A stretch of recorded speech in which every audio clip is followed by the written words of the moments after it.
Bonjour à tous, j'espère que vous allez bien et que le mental se porte bien, malgré le confinement et les rumeurs quant au fait que ça risque de durer. Alors justement, si ça risque de durer, il me semble que le premier corps sur lequel il va falloir travailler, c'est le corps mental.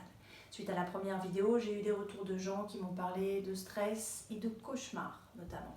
Donc on va essayer de comprendre ensemble ce que ça veut dire quand on fait des cauchemars et ce qu'on peut faire pour les diminuer et gagner en confort pendant le confinement. Alors, qui dit cauchemar dit foie surchargé. À plus forte raison si vous vous réveillez avec la langue chargée, c'est-à-dire blanche. À ce moment-là, il va falloir travailler sur le foie. Qu'est-ce qu'on fait pour travailler sur le foie? La première des choses, bien évidemment, c'est qu'on va devoir toucher à l'alimentation.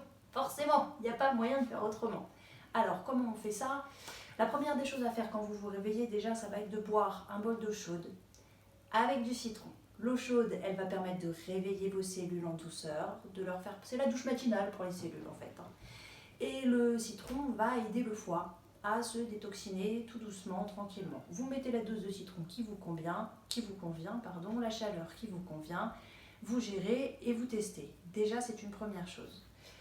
Ensuite, le matin, c'est le moment où, en réalité, on n'a pas vraiment faim. On croit qu'on a faim, mais ce n'est pas une vraie sensation de faim. Donc si vous le pouvez, testez un petit déjeuner composé uniquement de fruits. Vous ferez beaucoup de bien à votre système digestif et ça permettra de soulager un peu le travail du foie. Ensuite, qu'est-ce que vous allez pouvoir faire si le foie est surchargé? C'est lui qui s'occupe des graisses, des sucres, de tous les sucres, c'est-à-dire aussi des féculents. Qu'est-ce qu'on appelle les féculents? C'est tous les farineux. Pâtes, riz, pommes de terre, tout ce qui est fait à base de farine, de blé, etc. Donc ça, c'est à limiter au maximum. Je vous conseille aussi d'éviter tous les produits animaux le soir, au coucher. Et puis vous allez essayer d'avancer l'heure du repas du soir et d'alléger ce repas-là au maximum. Parce que si votre foie doit travailler toute la nuit, lui il travaille et vous ne dormez pas correctement. Votre corps ne peut pas tout faire en même temps. Donc déjà, on avance le repas du soir et on l'allège. Qu'est-ce que vous allez pouvoir faire d'autre pour éviter votre tête de tourner trop? Vous allez diriger la chaleur qui est là habituellement quand on rumine plus bas. Vous allez la faire descendre au niveau des pieds. Comment on fait ça? On prend une bassine, on met de l'eau chaude et on met ses pieds dans la bassine. Et quand on est comme moi, c'est-à-dire qu'on a plutôt froid le soir et qu'on a l'habitude de se coucher avec les pieds froids, en plus c'est super agréable. Une autre chose que vous pouvez faire pour aider votre foie, toujours avec de l'eau chaude, c'est que vous allez en mettre cette fois-ci dans une bouillotte, si vous avez la chance d'avoir ça chez vous, et vous allez placer la bouillotte sur votre foie. Alors je ne sais pas si tout le monde sait ça, mais le foie il est à droite, là, juste au niveau des côtes, légèrement sous les côtes, caché parce qu'il est précieux, il fait plus de 300 choses différentes à l'intérieur de notre organisme, donc il est protégé par les côtes.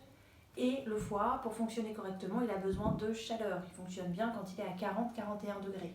Toute la chaleur que vous lui apportez de l'extérieur, via la bouillotte par exemple, c'est de l'énergie qui est économisée pour votre corps et qui donc va être utilisée pour faire du nettoyage.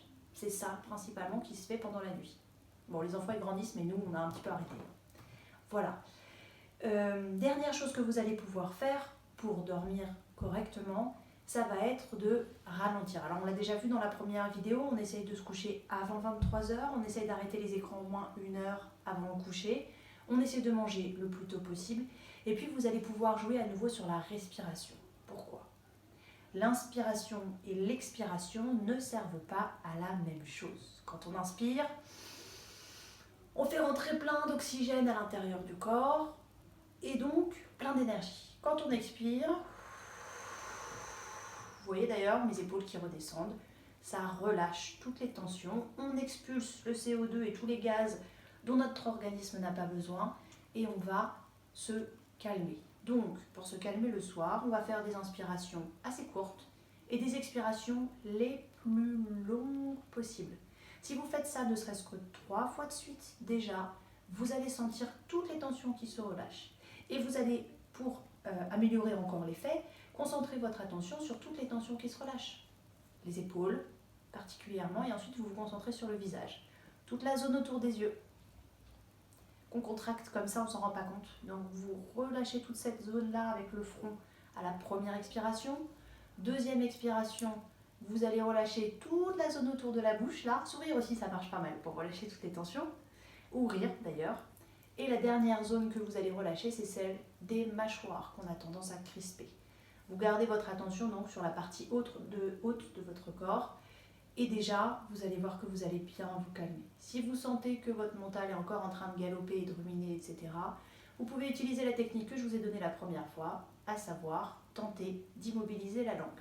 Vous concentrez toute votre attention sur la langue et vous arrêtez tous les micro-mouvements qui vont permettre à votre mental de ralentir. Voilà. Bon, ça fait plein de petites choses à tester. Je vous laisse tester tout ça. Je reviens vers vous assez rapidement avec plein d'autres astuces et plein d'autres choses à faire. On verra notamment tout ce qu'il y a à faire sur le plan physique pour continuer à travailler sur soi et aller de mieux en mieux. C'est ça l'objectif.